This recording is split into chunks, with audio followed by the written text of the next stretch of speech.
Welcome, Facebook friends and family. My name is Suzette Martinez Valderas, and it is Friday, September 11th.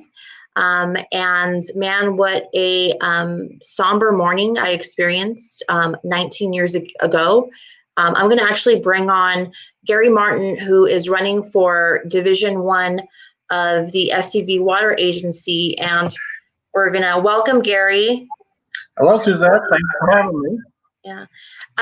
Gary and I, I use this StreamYard app, and it allows us to kind of have a green room before we go actually on live. And we were both talking about, 9/11, and that was 19 years ago, and how I think I was 20 at the time. And it's a day I will never forget. And every time I think about it, and every 9/11, I remember it just as vividly as if it happened yesterday. So, Gary, where were you on 9/11 19 years ago? And what you remember from that day, and what, do you remember from the days after 9/11? Yeah, thank you, Suzette, for bringing that up. And certainly, this is a day that none of us will ever forget. I was getting ready to go to work. I was at the time working up at the Mojave Water Agency, way up in Apple Valley. So I was up early and just about to take off when we saw on the news that these planes had impacted the towers. And of course, the initial reaction was, well, is it an accident? And very soon thereafter, it was decided it's not an accident. But at the time, they still hadn't had the issues over at the Pentagon and in Pennsylvania. And so I did head out to go to work. But soon thereafter, by the way, I had at least I had XM radio, and I could listen to the news going up the hill. And when we heard of the other incidents, it was all of a sudden, this is not an accident, and this is a very serious matter. And I just made a U-turn and headed back home. Like we do sometimes in these panics. We got both cars filled with fuel because I didn't know what was going to happen afterwards. So, and then of course we all stay planted in front of the TV watching these events play out, and just absolute shock,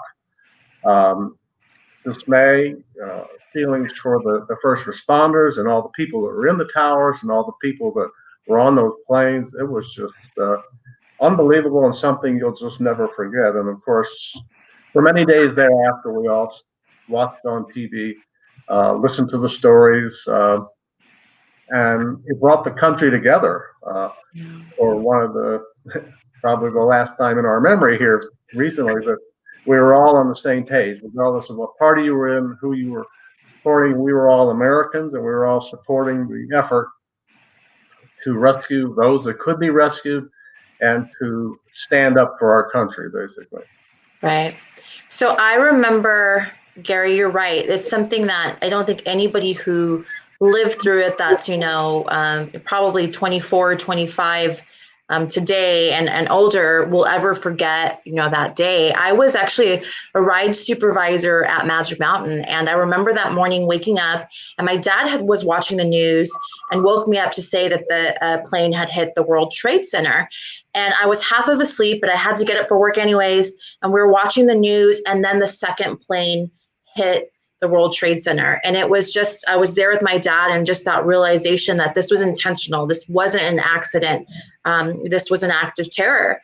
And I remember kind of not knowing what to do. So I went to work anyways, and I went to Magic Mountain, and the park didn't end up opening that day. But for anybody who lives next to Magic Mountain or worked at Magic Mountain, you know that place, even in the morning, the sounds of roller coasters and just preparing for the day is just the norm.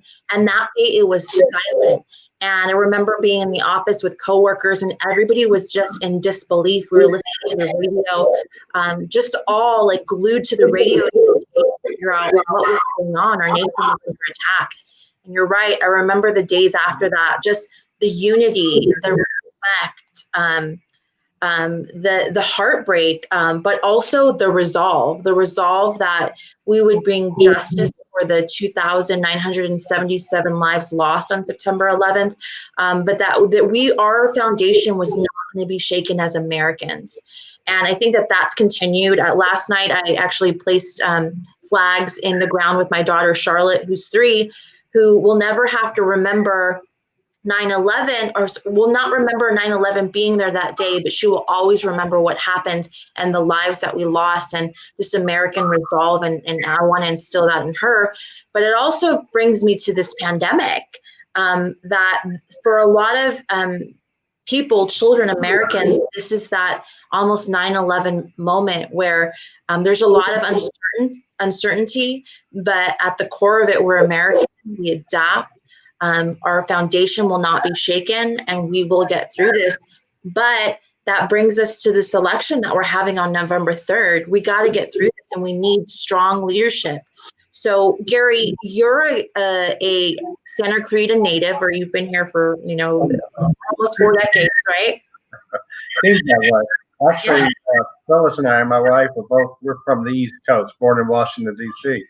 But we've been Santa Clarita residents for 42 years. So it almost, we're more native to Santa Clarita than we actually are anywhere else. This is our home, it's been our home, we love it, and we never want to live anywhere else.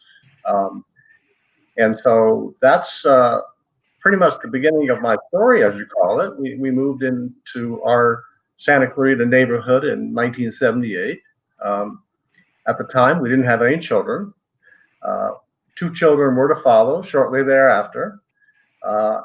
And they were both educated here in Santa Clarita, went through all the school systems, beginning with the St. Stephen's Daycare Center, right on through Meadows, Placerita, Hart, COC, the Masters College. They're both graduates from the Masters, which is now Masters University, and then have gone off to live their lives. We now have 4 grandchildren up in the Oregon area who we at one time did travel back and forth while we could before the pandemic hit. So we're kind of isolated from them for the time being. We did squeeze in a trip, brought them down this summer and had a good visit. But we now have the 4 grandchildren. Phyllis is she's also a retiree from the Newhall School District, spent 26 years with the Newhall School District, and spent most of that time as a teacher's aide and a reading specialist. As you know, a lot of our young children come into Santa Clarita with lacking in reading skills, and she began every year thinking, I'm never going to get these kids to read. And by the end of the year, she's celebrating that all these kids have learned to read. And over the years, it's been a real joy to see them approach us when we're out eating somewhere when we could, and they'd come up to the table and they recognize Phyllis and thank her for the job they did. So that's what she spent her time doing. As far as my background, I'm an engineer by trade. I got a bachelor's degree in civil engineering from the University of Maryland, and a master's degree in structural engineering from George Washington, just a couple blocks from the White House. And that was shortly before we moved west. I moved west as part of my job. I worked for a very large engineering construction company, largest in the world, Bechtel Corporation, involved in nuclear power plant design, construction, operation. And my focus at that time was in cooling water system design. And so my water experience dates back to those years. And I was happy to do it, thrilled to do it, worked in the Norwalk office. And that's probably when I began my commuting life here in Santa Clarita, because we discovered Valencia and Santa Clarita, and it was just the perfect place for our family. And so I didn't mind commuting around town as long as the family could stay put here and enjoy the wonderful life that we all have here in Santa Clarita. Then about mid-'80s, when Chernobyl and 3 Mile Island happened, I don't know if you recall those events, the nuclear power industry kind of collapsed in the United States, unfortunately. So we kind of all went off to do different things for a while. I ended up going to one of Bechtel's clients up in the high desert, up in Apple Valley, the Mojave Water Agency. They were in the process of designing large water conveyance facilities to serve the needs of folks out there who were lacking in water in their communities. And so they brought in a team from Bechtel initially as consultants, and then we all I jumped over and became a full-time employee with Mojave to continue those efforts and to complete their capital improvement plan. We built two 80-mile pipelines, and we built another recharge and recovery facility that serves the entire high desert area up there.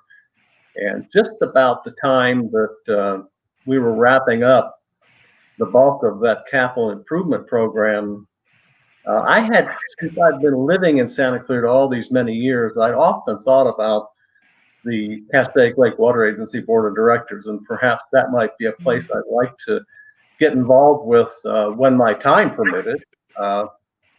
And coincidentally, an opportunity opened up in late 2012, early 2013. One of the sitting directors stepped down, and there was a vacancy. And my wonderful wife Phyllis pointed out the note in the signal and said, "Look here, there's an opportunity. Why don't you submit a letter of interest?" And lo and behold, I did. Interviewed with 11 other candidates for the job in a live board meeting, and fortunately was selected to fill that vacancy, and then ran for re-election in 2014 for CLWA board and won my election at that time. And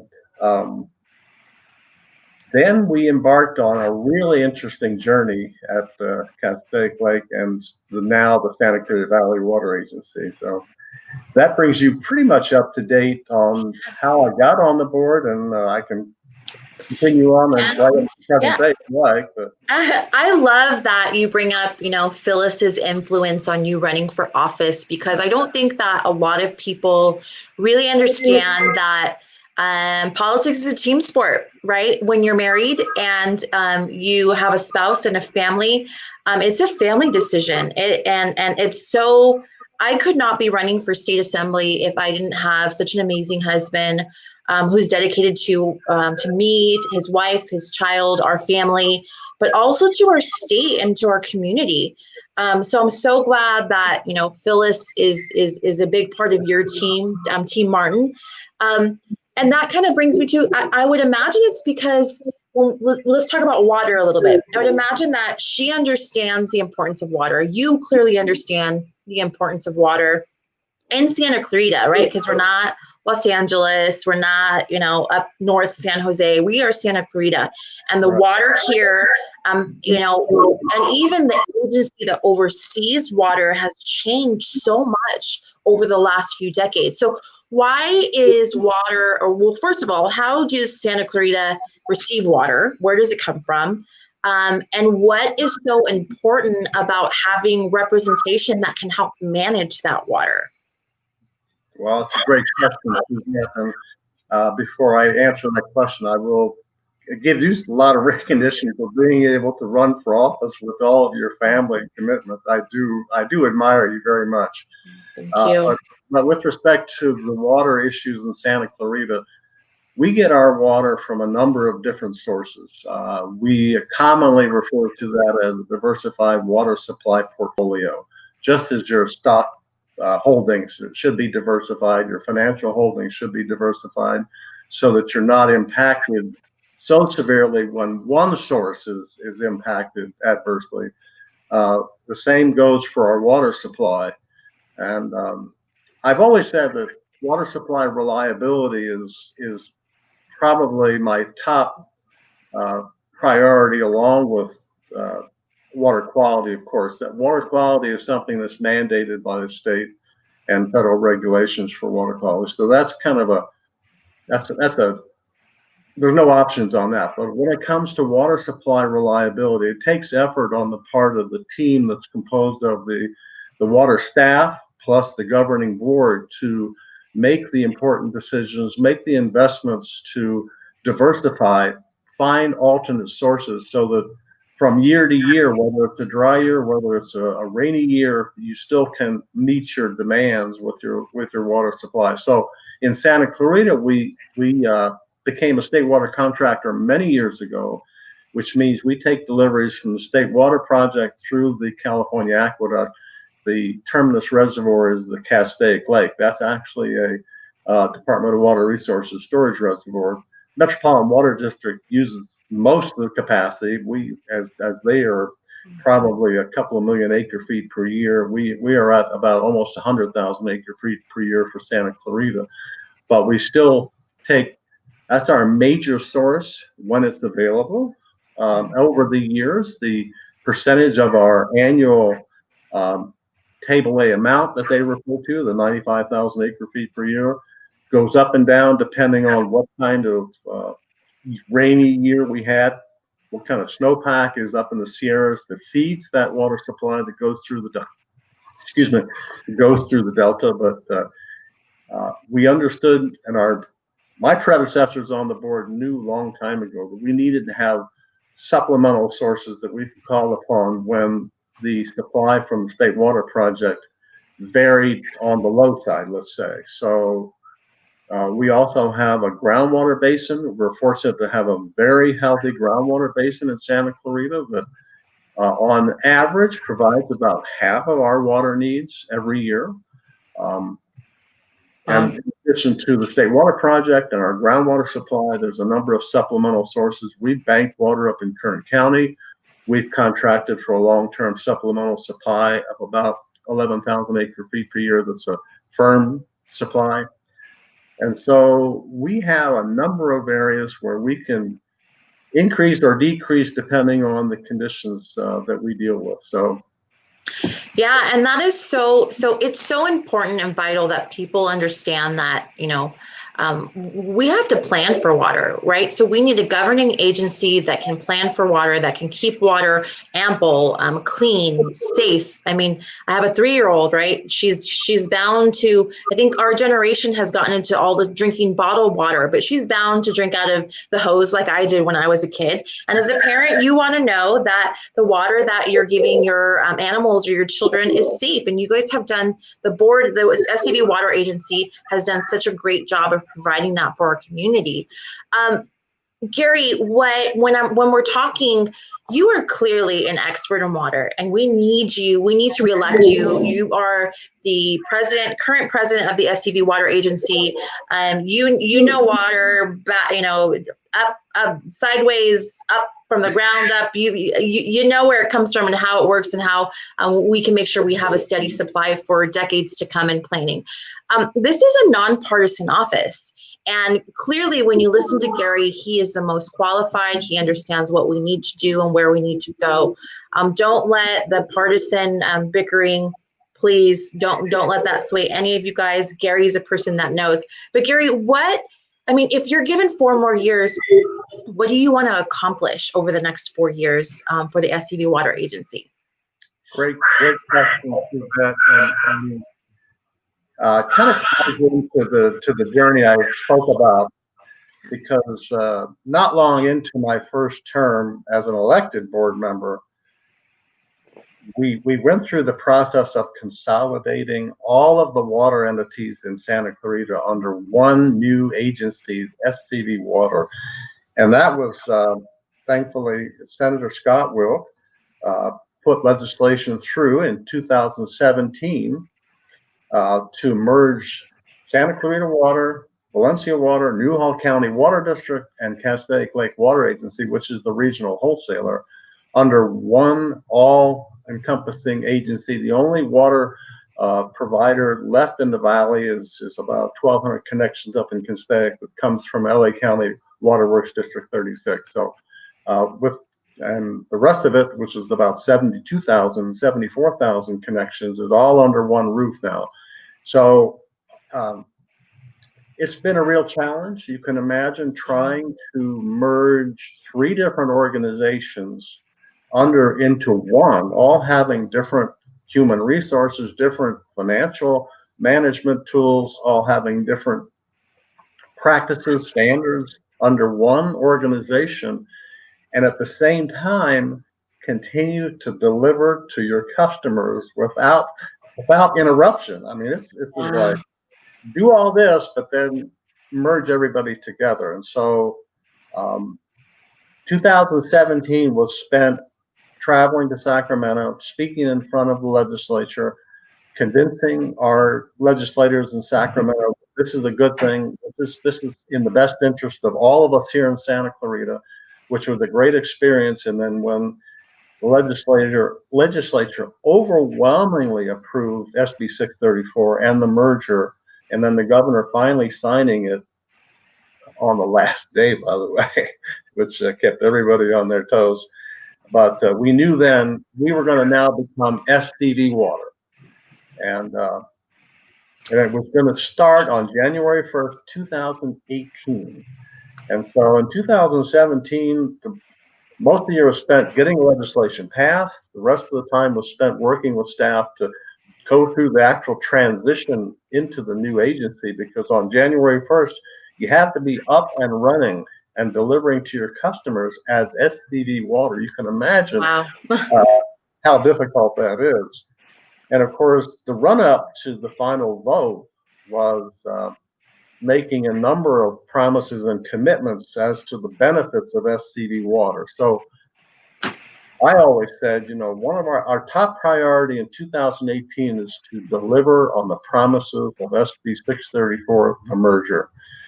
And boy, we're 2.5 years into the new agency, and we are already exceeding the promises that we made.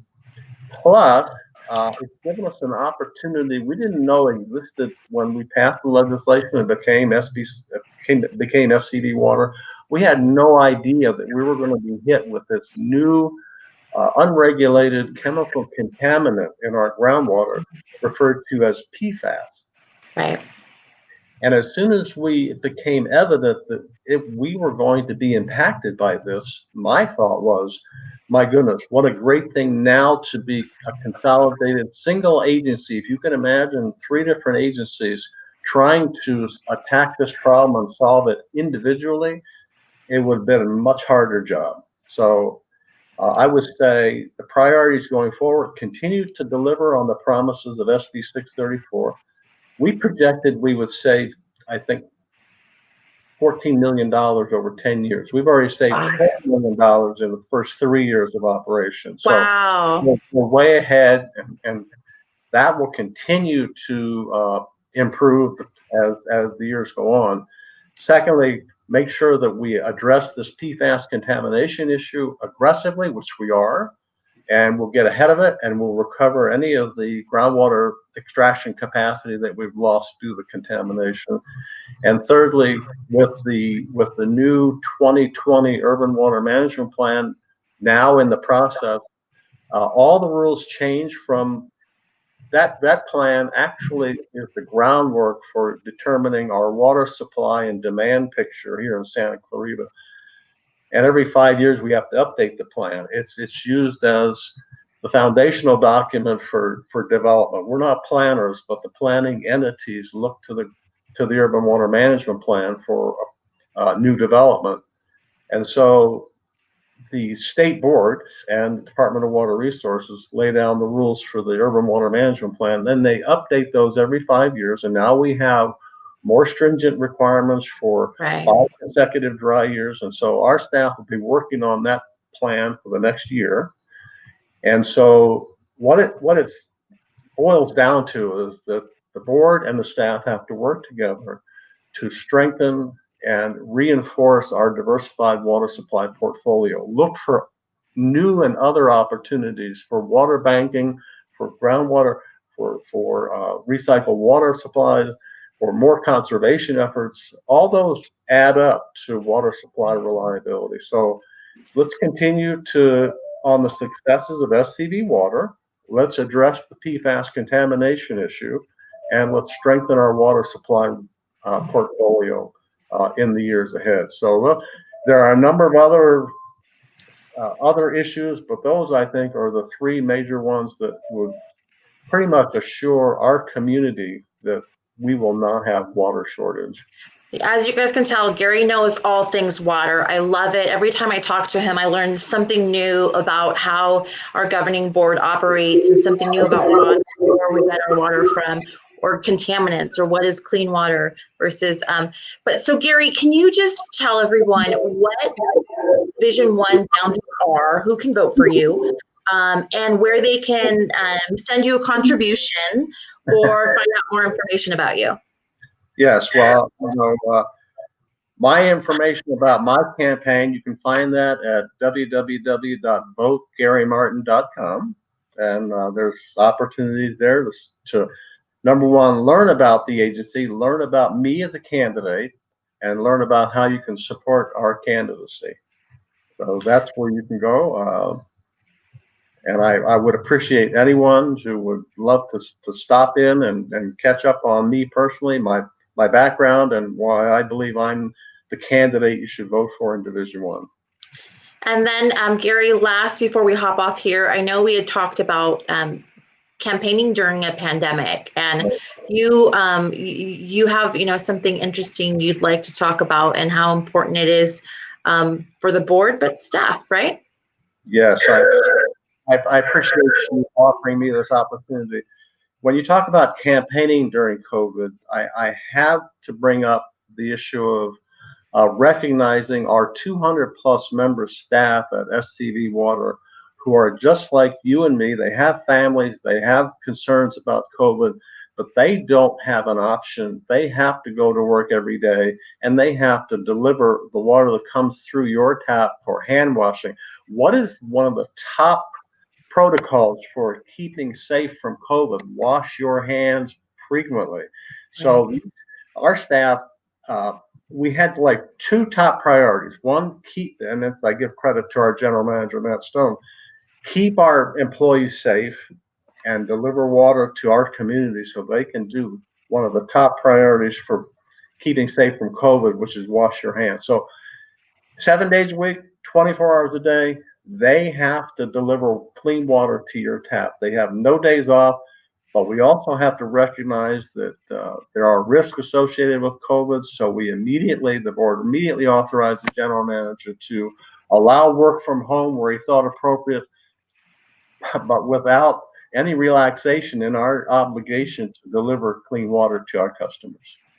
Well, Gary, thank you so much for your service, for the 200 plus employees that are keeping our water safe here in Santa Clarita and accessible to help with this pandemic.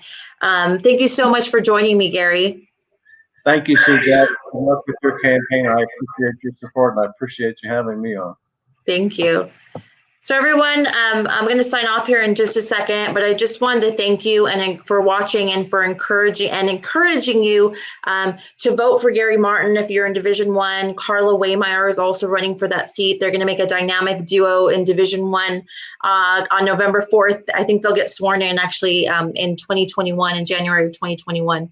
But water is important, and it's important in Santa Clarita and across the state, and we need people that are committed to delivering to the citizens of Santa Clarita Valley and our state. So thank you so much for joining in. I want to take a quick moment of silence again in remembrance of the 2,977 lives that were lost on September 11th, 2001.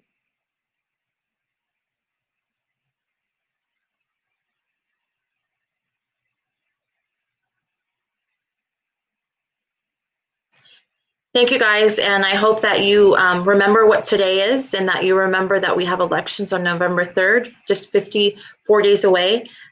Your voice is your vote, so get out and vote November 3rd. Thanks so much.